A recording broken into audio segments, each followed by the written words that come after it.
Oke, 3-in-1 dihapus. Wiki termasuk yang setuju atau yang nggak setuju? Kamu dari Pamulang soalnya. Iya, saya termasuk orang yang menggunakan public transportation. Oh, bagus. Betul. Jadi saya mendukung program pemerintah gitu. Jadi ya dengan adanya ini harapannya kan nanti kalau memang efektif, nanti apa namanya ada juga harapan terkait dengan perbaikan dari public transportation dan lain sebagainya, Pak Yoga ya.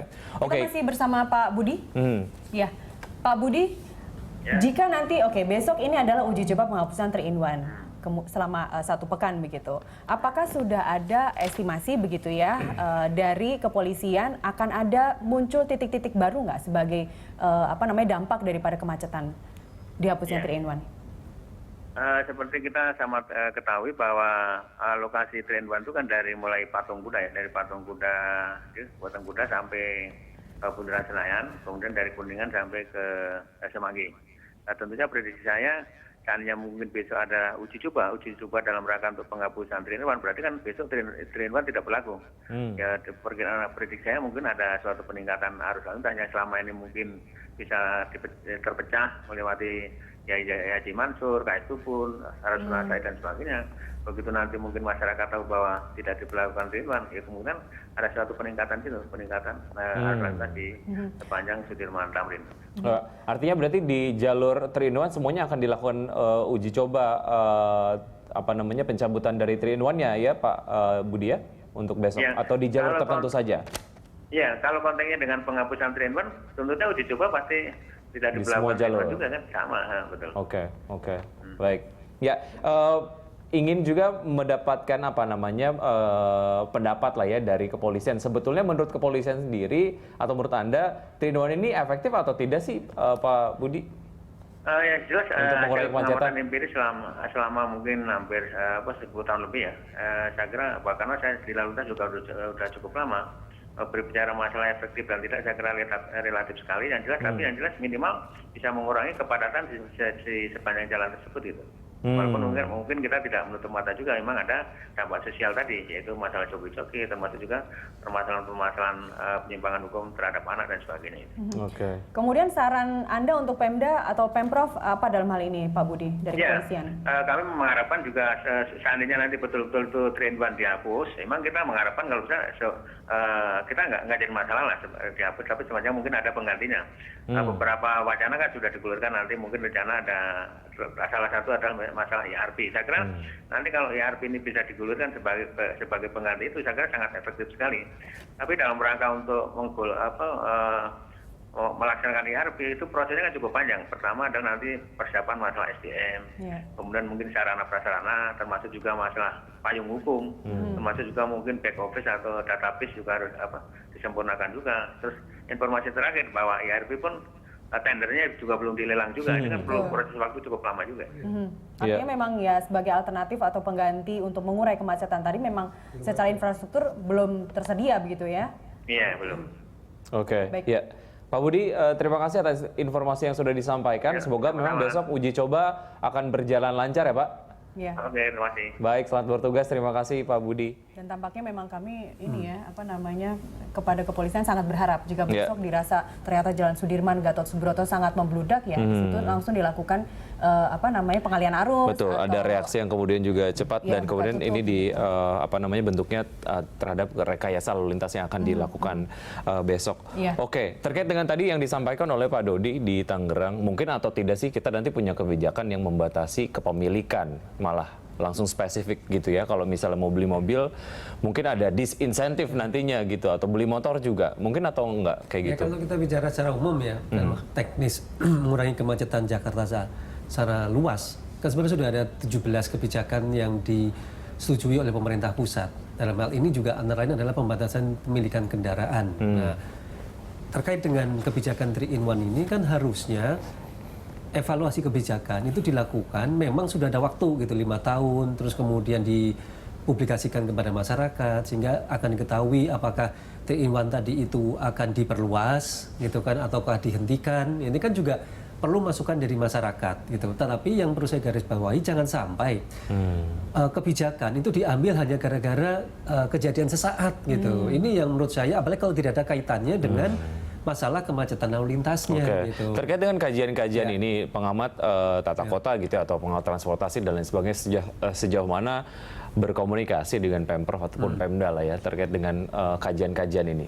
Ya, kalau kita dampingi ya dalam beberapa kali pertemuan lebih dari 5 tahun terakhir ini sebenarnya kan sudah ada agenda-agenda yang dilakukan ataupun dipersiapkan terutama dari Dinas Perhubungan dan Transportasi sebenarnya. Tetapi ini semua harus dilakukan secara paralel sebenarnya, tidak hanya satu-satu begitu. Nah, kemudian itu yang tadi saya katakan, dalam persiapan 5 tahun ini saya justru tidak ada mendengar ada rencana pembatalan 3-in-1 begitu. Ini jadi seolah-olah kalau kebijakan ini muncul sekarang, jangan sampai hanya gara-gara ada kasus eksploitasi anak, kemudian muncul rencana pembatalan 3-in-1. Gitu. Tapi gubernur kita ini full of surprises loh, Pak Ahok ini. Tetapi justru ini nanti ini Mbak, menunjukkan bahwa perencanaan kotanya jadi tidak matang sebenarnya. Artinya gitu. sebenarnya bukan penghapusan 3-in-1 belum diganti kan? Maksudnya nantinya akan ERP tahun ini juga tidak mungkin. Bisa jadi kemudian yang terjadi adalah 4-in-1, bukan 3-in-1 lagi. Ada wacana itu betul Mbak. Ada wacana ya?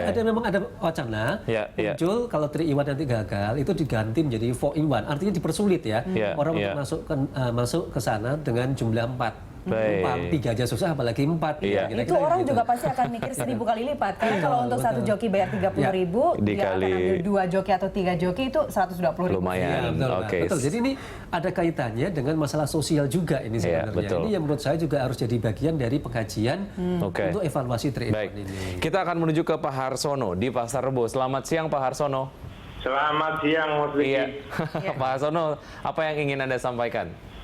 Boleh ikutan ini. Ya, silakan. Aku melihat dari dulu itu pengobatannya itu sepotong-sepotong di tengah. Ini kan satu sistem yang dari jumlah perkantoran yang ada di satu tempat dengan jumlah karyawan yang ada di situ berbanding luas jalan. Kalau cuma yang diutik-utik bagaimana caranya menuju ke tempat, tapi tempatnya sudah sangat berlebihan, pembangunan gedung bertingkat ngumpul di Tamrin, ya sampai kapanpun nggak akan terselesaikan. Tetapi kalau pemerintah mengambil kebijakan, kalau untuk wilayah Tamrin Mangga Besar, jumlah gedung perkantoran maksimum sekian dengan jumlah karyawan sekian, selebihnya apakah pengembangan di Jakarta Timur, di Bekasi bangun, atau di daerah mana yang lagi, sehingga jumlah karyawan yang menuju ke kantor itu ya berkurang, tidak over dengan kemampuan jalan yang akan dilewati. Karena izin mendirikan bangunan ini sangat-sangat mempengaruhi kepadatan lalu lintas di sebuah jalan gitu, Pak. Jadi saya kira kita harus melihat secara keseluruhan, secara utuh permasalahan itu, antara jumlah tempatnya, antara jalan yang akan dilalui dan jumlah karyawannya. Kalau di satu sisi jalannya yang dotaati tapi jumlah karyawannya, jumlah gedung terus meningkat, ya membengkak, nggak tertolong di jalannya. Padahal itu kita nggak bisa membatasi orang untuk bekerja ya. Baik Pak Harsono, terima kasih. Kita akan menuju ke Pak Anton di Kuningan. Pak Anton, selamat siang. Siang Pak. Ya silakan Pak Anton. Pak Anton ya. Ya, silakan Pak Anton. Saya cuma mau kasih saran aja bahwa 3-in-1 itu sebaiknya diundur aja dulu. Penghapusannya ya? Di sweeping aja dulu itu, yang bawa anak-anak itu. Satu itu. Kedua, Pemprov itu sediain bus aja Transjakarta di seluruh Jabodetabek. Untuk masuk ke Jakarta pakai mobil Transjakarta gratis. Nggak usah bayar. Ketiga, parkir di daerah Sudirman Tamrin itu 25.000 sekali parkir. Itu aja Pak. Baik, terima kasih Pak Anton. Kalau kita lihat dari apa yang kemudian disampaikan Pak Anton, nampaknya simpel banget ya. Artinya solusinya tinggal sediakan bis, kemudian juga parkirnya dimahalin, that's it gitu. Kayaknya sesimpel itu. Orang juga akan mikir yang bawa mobil. Menurut Anda, tadi kembali ya, ini kan yang menarik adalah ada 3 ya, saya membagi menjadi 3. Pertama, ini kita bicara soal tata ruang kota Jakarta yang masih semerawut ya. Artinya kalau kita perhatikan seluruh warga di Jabodetabek ini semuanya menjurus ke segitiga emas. Ya, di Jakarta itu segitiga emas pasti. Sudirman Tamrin, Kuningan, Gatot Subroto. Udah gitu kan. Jadi otomatis pagi semua pada menjurus ke situ, sore pada dari situ keluar semua. Sehingga lahirlah tadi itu pembatasan kendaraan pribadi ke pusat kota sebenarnya. Jadi mau tidak mau ke depannya mau tidak mau kita harus menyebar distribusi pembangunan tata ruangnya gitu supaya tadi bebannya tidak hanya di segitiga emasnya. Gitu. Nah, pada saat bersamaan tentu yang kedua pembatasan kendaraan yang masuk ke pusat kota harus dilakukan, gitu kan? Tidak ada pilihan lain. Nah, tadi juga pemirsa juga sudah bicara kan, mulai dari pengadaan bis mamanya. Nah, bis ini juga harus jelas. Kita berharap hanya ada satu pengelola, artinya bis Transjakarta nanti menjadi PT Transjakarta dan syukur-syukur jadi PT Trans Jabodetabek. Jadi seluruh bis yang ada di Jabodetabek dengan satu pengelola, satu harga, satu tiket, gitu kan. Jadi akan lebih murah. Selama itu tidak murah, orang harus berganti-ganti kendaraan, orang pasti akan menggunakan kendaraan pribadi. Atau digratiskan. Betul. Dari Pemprov. Jadi itu juga bisa jadi kalau itu hanya satu pengelola. Kalau banyak pengelola sulit untuk menggratiskan itu. Nah, kemudian yang ketiga, ini kan ada PR-PR yang harus dikebut.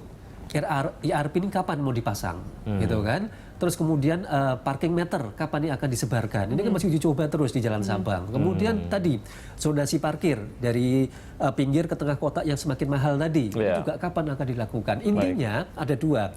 Semakin kendaraan pribadi yang sedikit masuk ke tengah kota, maka akan semakin berkurang kemacetannya. Tetapi yang kedua diiringi semakin bagus kendaraan transportasi massal yang akan masuk dibawa ke tengah kota, maka semakin berkurang kendaraan pribadi yang akan digunakan ke tengah kota. Baik, Setuju. itu. Kita masih lanjutkan. Kita masih punya satu segmen, Mas Yoga. Kami kembali sesaat lagi.